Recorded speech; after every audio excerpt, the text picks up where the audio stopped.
It's time to cook with Susan Beck.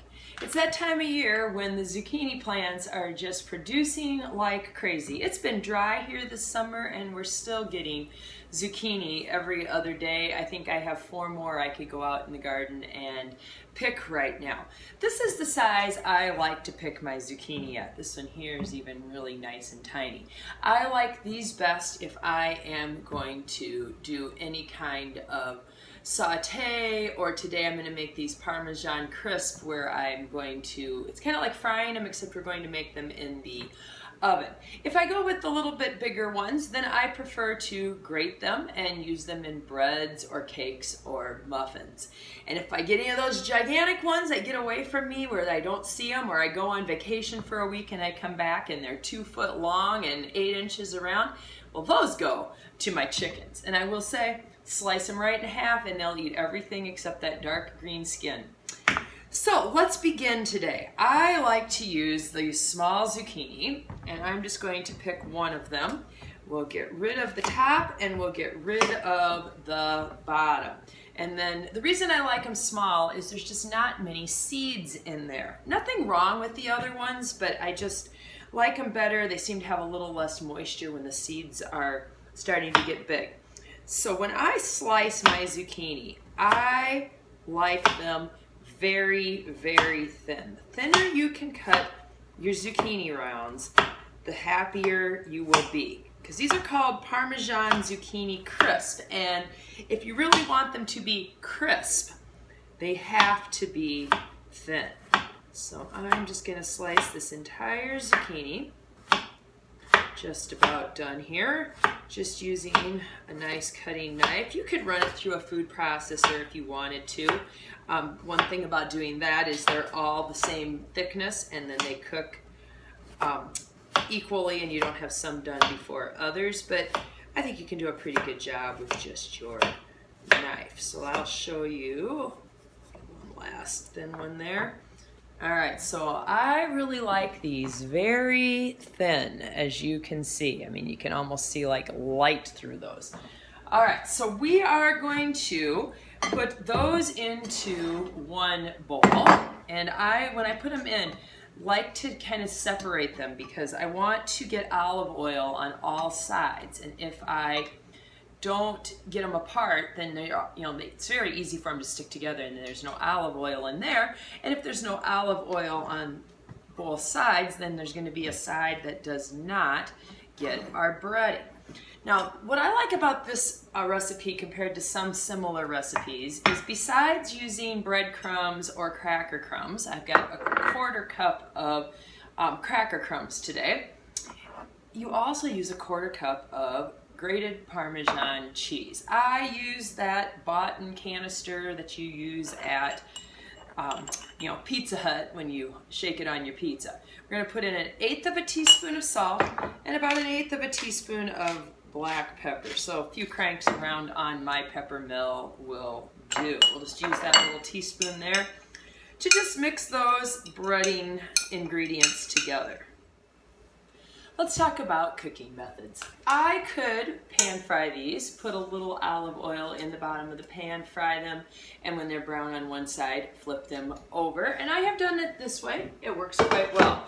In the summer, a lot of times I will do this on the grill with my copper grilling mat. Mine's in really bad shape, doesn't look so copper anymore, but it does still work. And things don't stick to this, so I don't need any additional oil or anything to use this on the grill. That works fairly well. You can just use a cookie sheet and put them on your cookie sheet. If you do that, you might want to give it a quick spray with some spray to prevent it from sticking on there. But my favorite way is my pizza pan. I have put my pizza pan into my oven while it was preheating.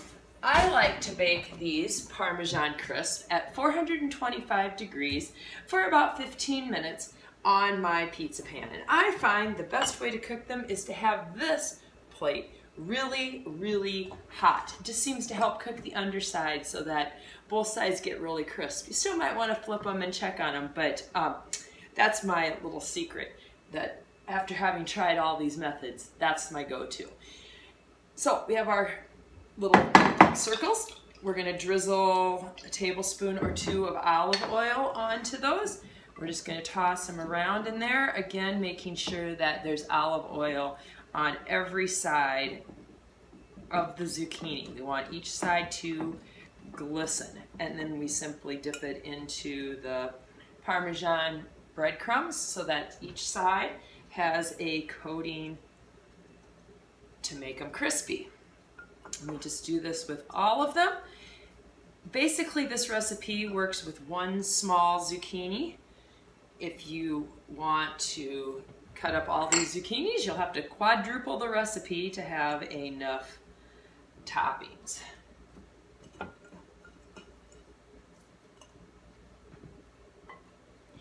My pizza pan really will only hold about one zucchini anyway, so.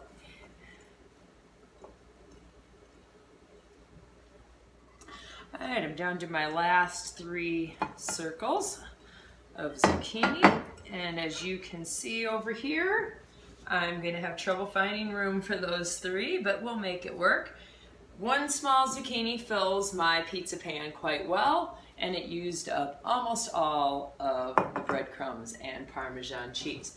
So this is going to go into my oven for probably close to 15 minutes, but I'm going to check them after 10 and see how they're doing, because I do not want them to turn into burnt Parmesan crisps. So in they go. And we'll set our timer and check those in 10 minutes. All right, our zucchini have been in the oven for 10 minutes, and you can see that the cheese and breadcrumbs are starting to get nice and brown. If I flip that over, you can see that they're starting to brown on the other side too, and that's why I like using this preheated pizza pan, where that pizza pan's been in the oven for 15 minutes at 425 degrees prior to putting any zucchini on it. So I really don't need to flip these, but I do think that I would like to leave them in for 5 more minutes. I just took our zucchini crisp out of the oven, and just look how they're nice and browned and darkened from when they went in. These are still going to be pretty hot, but I'm going to pick one up here. Brown on both sides. And a lot of that moisture has evaporated away while they cooked in there, making them what we can call zucchini Parmesan crisp. So, great way to make your zucchini into something you maybe have not tried, and a few tips to help you make them nice and crisp.